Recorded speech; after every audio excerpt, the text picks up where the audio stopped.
Hello friends, welcome back to lmsdaily.com. In today's video, I will show you how you can edit the default profile page for all the users on your Moodle site as a Moodle admin. So let us go to the Moodle site as a admin and then I will show you how you can update the default profile page.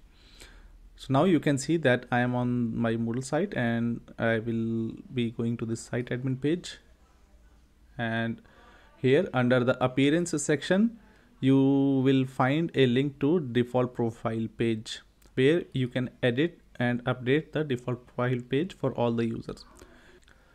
So here you will see that there is nothing to update. The only change we can do is we can add a block on the default profile page. So let us click on this open block drawer and then click on add a block here, and you can choose any of the blocks installed on your Moodle site. For this demonstration, let me add this text block and I will do not give it a name.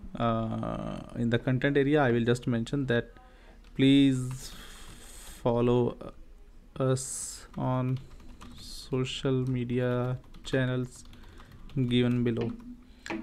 And you can also put your own piece of text here, include some images, links, videos by using these buttons, and then click on this save changes button here.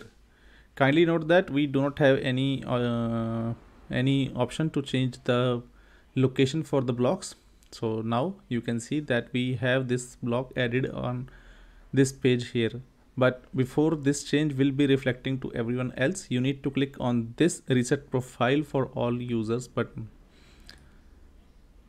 When you click on this one, it will make this block appear for all the users on your Moodle site. So whenever any user will go to his own profile, he will now see his own profile details as well as this piece of text which we have just added in the block.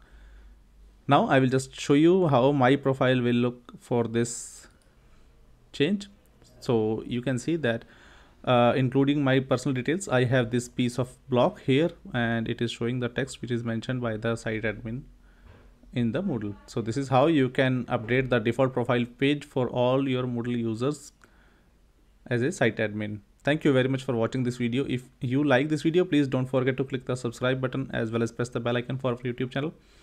It will really help me to create more engaging content for you in the near future. Thank you.